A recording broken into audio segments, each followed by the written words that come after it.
Assalamualaikum warahmatullahi wabarakatuh. Alhamdulillahirabbil alamin wassalatu wassalamu ala Rasulillah wa ala alihi wa sahbihi ajma'in. Alhamdulillah, selamat datang ke sesi tadabbur dan juga sinopsis setiap daripada juzuk Al-Quran. Alhamdulillah, pada malam ni kita akan bersama-sama di juzuk yang ke-12 insya-Allah, dan kita pada malam ni insya-Allah kita akan melihat dua surah, iaitu yang pertama sekali ialah surah Hud. Walaupun kita telah melihat surah Hud semalam, sebelum daripada ini, dalam sesi sebelum ini, iaitu dalam juzuk yang ke-11, tetapi hanyalah daripada ayat 1 sehingga ayat ke-5 sahaja surah Hud termasuk di dalam juzuk yang ke-11.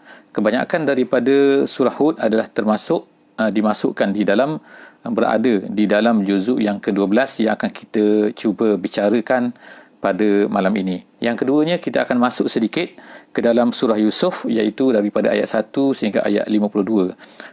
Hampir lebih kurang separuh daripada surah Yusuf kita akan bicarakan dalam sesi pada malam ini. Secara keseluruhannya, sesi ini iaitu juzuk ini iaitu juzuk yang ke-12, ataupun kedua-dua surah ini iaitu surah Hud dan juga surah Yusuf alaihissalam adalah merupakan membicarakan tentang kisah Nabi-Nabi. Jadi kalau kita tengok kedua-dua surah ini, walaupun ada sedikit perbezaan, iaitu perbezaannya, kalau kita lihat surah Hud ini menceritakan ada beberapa ramai rasul-rasul yang diceritakan oleh Allah Subhanahu Wa Taala, seperti Nabi Nuh alaihissalam, seperti Nabi Hud alaihissalam, seperti Nabi Shu'aib, Nabi Musa, dan seterusnya, beberapa orang Nabi lain.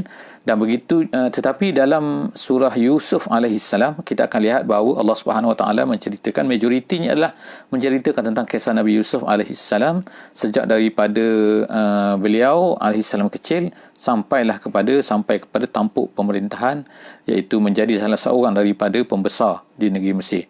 Jadi kita lihat dulu di surah Hud ini. Jadi itulah perbezaan antara lagi perbezaan yang boleh kita lihat dalam dua surah ini, iaitu surah Hud dan juga surah Yusuf. Iaitu surah Hud ini membicarakan tentang bencana-bencana ataupun azab yang Allah Subhanahu Wa Taala timpakan ke atas kaum-kaum yang terdahulu, yang mereka ini menentang nabi-nabi ataupun mendustai, tak mau percaya kepada nabi-nabi, tak mau tunduk, tak mau ikut nabi-nabi. Jadi Allah Subhanahu Wa Taala binasakan mereka. Tetapi dalam surah Yusuf kita lihat adalah satu benda yang agak terbalik, iaitu dalam surah Yusuf ni Allah Subhanahu Wa Taala menceritakan tentang kisah seorang nabi yang naik tinggi, yang memegang sampai kepada tampuk menjadi seorang pembesar di dalam negeri Mesir. Jadi dua keadaan yang berbezalah kita lihat di situ. Jadi sebenarnya secara keseluruhan kita boleh katakan beginilah, bahawa sebenarnya dua juzuk ini, dua surah ini, iaitu surah yang pertama, surah Hud ni, lebih banyak memberi secara tidak langsungnya ancaman kepada orang-orang Mekah, orang-orang yang mendustai Nabi, orang yang tidak mau percaya kepada Nabi.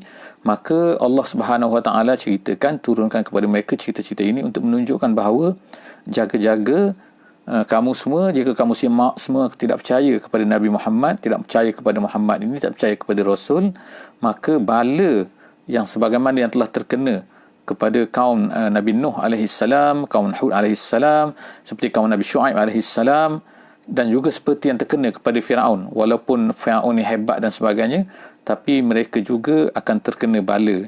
Sebagaimana kerana Allah Subhanahu Wa Taala itu maha berkuasa, kan? Dan Allah Taala tahu segala-galanya, kan, apa yang dilakukan oleh mereka terhadap nabi-nabi atau rasul-rasul yang diutuskan tersebut. Jadi itu adalah secara keseluruhannya lah perbezaan yang kita boleh lihat di antara surah Hud alaihissalam dan juga surah Yusuf alaihissalam. Jadi kita tengok insya-Allah, Allah Subhanahu Wa Taala memulakan surah Hud ini ialah dengan menceritakan tentang kebesaran Allah Subhanahu Wa Taala. Dan kemudian selepas daripada cerita tentang kebesaran Allah Subhanahu Wa Taala, Allah Taala ni maha mengetahui, Allah Taala ni menanggung rezeki, menjaga rezeki semua makhluk-makhluknya. Kemudian Allah Subhanahu Wa Taala selepas daripada itu menceritalah pula, kan, kisah-kisah yang sebagaimana yang telah kita sebutkan sebentar tadi. Jadi surah Hud ni sebenarnya adalah satu surah yang kalau disebutkan di dalam hadis dikatakan bahawa Nabi sallallahu alaihi wasallam ataupun ni Abu Bakar pernah berkata kepada Nabi sallallahu alaihi wasallam, aku tengok rambut kamu beruban dan pada muka kamu ni ada seolah-olahnya nampak macam ketuaan ketuaan tua nampak macam ada pada muka kamu, kata Abu Bakar radhiyallahu anhu kepada baginda Nabi sallallahu alaihi wasallam. Lalu apa jawab Nabi? Jawab Nabi adalah, dia kata, aku beruban maknanya rambut aku ni menjadi putih kerana apa? Kerana surah Hud, kerana surah Al-Mursalat, kerana surah Amma Yatasaalun, dan juga kerana surah Iza Syamsu Kuwirat. Jadi itu adalah yang Nabi sebut, maknanya kerana apa? Kerana surah-surah ini adalah merupakan surah-surah yang berat lah, kita katakan. Jadi kita tengok yang pertama sekali Allah Subhanahu Wa Taala menceritakan tentang kisah Nabi Nuh alaihissalam. Jadi dalam kisah ini Allah Subhanahu Wa Taala sebutkan tentang dialog Nabi Nuh alaihissalam dengan kaumnya, dan kemudian Allah Subhanahu Wa Taala telah memerintahkan Nabi Nuh alaihissalam supaya membuat kapal.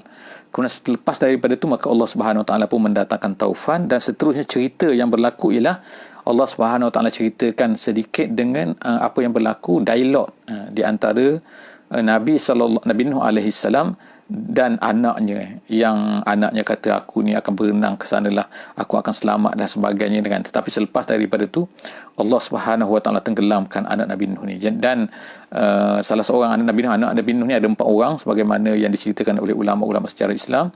3 daripadanya mengikut Nabi Nuh alaihi salam selamat, dan termasuk yang selamat itu ialah kedua ibu bapanya, dan tapi anak dan isterinya adalah tak selamat, disebutkan sini.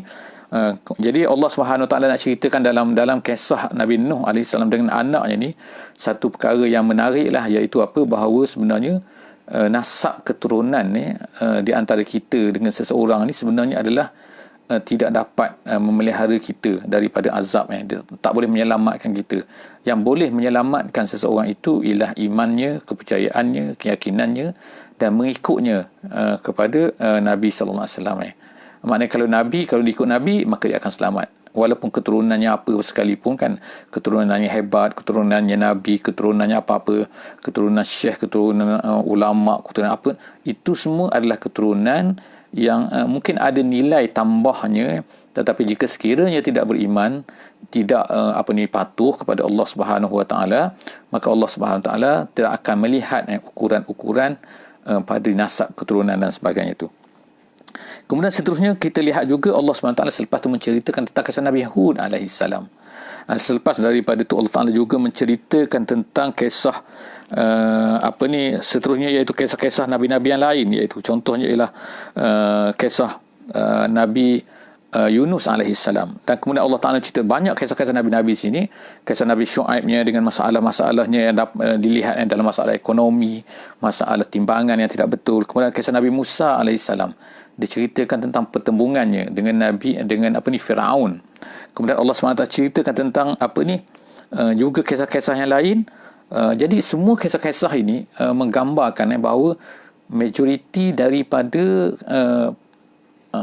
kaum Nabi-Nabi ini, majoriti daripada mereka adalah menentang Nabi-Nabi tersebut, dan Allah Subhanahu Wa Taala akhirnya membinasakan kaum-kaum itu dan memberi kemenangan.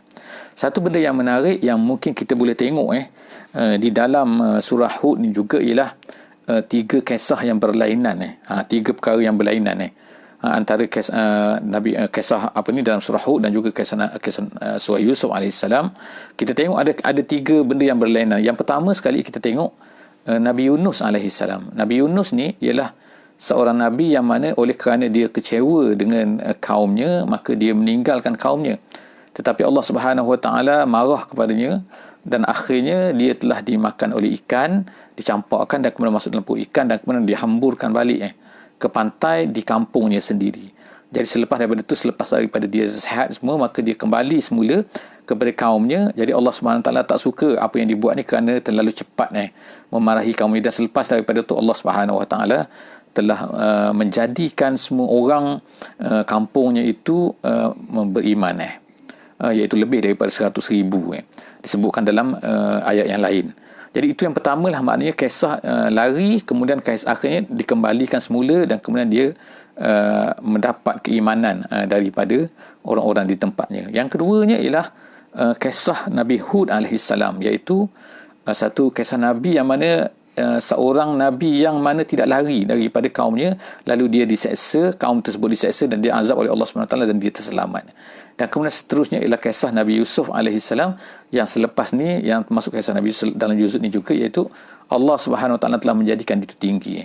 Jadi itulah lebih kurang cerita yang kita tengok. Jadi penutup kepada surah Hud ini adalah Allah SWT meminta daripada kita semua, daripada orang yang beriman, daripada orang pendakwah-pendakwah pengajar kepada Islam ni, supaya bersabar, supaya istiqamah, supaya walaupun berada dalam keadaan bagaimana sekalipun, hendaklah dia ni insya-Allah sabat di atas jalan dakwah, di atas jalan Islam, walaupun manusia lain mendustainya, insya-Allah.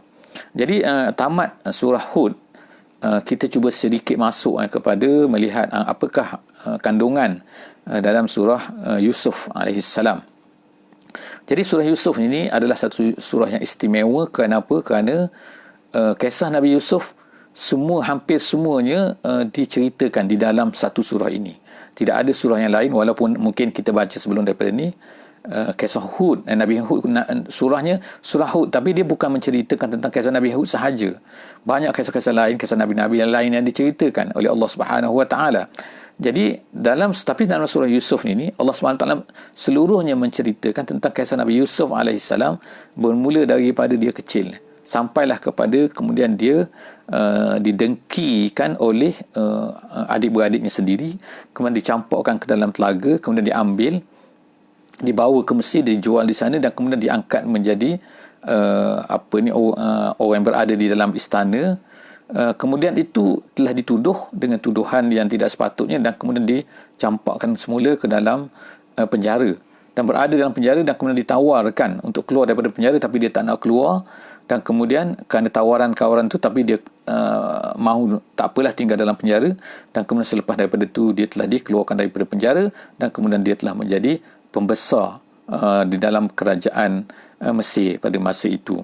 Jadi setengah ulama tafsir telah menyebutkan bahawa kisah Nabi Yusuf ni adalah seumpama seperti huruf W lah, dia katakan, iaitu daripada atas kemudian turun ke bawah, kemudian naik ke atas, kemudian turun ke bawah, kemudian naik lagi sekali kan. Jadi maknanya ialah seperti huruf W macam tu kan, iaitu daripada duduk bersama riang ria bersama dengan family-nya, dan kemudian dia turun ke bawah, iaitu dalam telaga, dalam perigi, kemudian dia naik kemula tu naik dalam istana, kemudian dia turun balik dalam penjara, dan kemudian naik balik, iaitu dia berada sebagai seorang pembesar di negeri Mesir. Dan selepas tu dia bawa semula family dia. Jadi dalam surah ini, dalam juzuk ini kita tak sampai ke situ, tetapi yang kita lihat ialah bahawa surah Yusuf ini turunnya adalah semasa Nabi SAW baru sahaja balik ataupun terkena lontaran batu oleh orang-orang di Taif. Jadi Nabi SAW sebelum Nabi ini tak pernah keluar ke Taif, keluar daripada Mekah, tetapi pertama kali Nabi keluar ke Taif, keluar daripada Mekah ke Taif untuk mencari sokongan. Kalau-kalaulah ada orang yang boleh bantu dia, atau mungkin daripada Bani Saqif yang berada di Taif itu boleh bantu dia, tapi rupa-rupanya apa yang didapati adalah sebaliknya. Jadi Nabi pada masa itu sangat-sangatlah kita kata kecewa, sedih dan sebagainya kan, sehingga Nabi pun berdoa dengan doanya yang masyhur. Jadi dalam keadaan begitulah maka turunnya surah Yusuf. Jadi ertinya di sini kita boleh lihat bahawa Allah SWT memberi hiburan kepada Nabi kita SAW. Jangan kecewa, jangan sedih. Selepas daripada ini adalah merupakan hari-hari kemenangan kepada Islam. Dan memang betul selepas daripada itu maka mulalah orang-orang daripada Madinah Al-Munawwarah, iaitu Yasrib pada masa itu, mula masuk Islam, dan mereka mula Islam mula berkembang di Madinah Al-Munawwarah. Jadi setakat itulah saja dulu yang sempat kita kongsi dalam sinopsis ringkas ataupun tadabbur ringkas daripada juzuk yang ke-12 pada sesi kali ini. InsyaAllah jumpa lagi dalam sesi akan datang untuk masuk ke sesi juzuk yang ke-13 insyaAllah. Aku qouli hadza wa astaghfirullahal azim li wa lakum. Wassalamualaikum warahmatullahi wabarakatuh.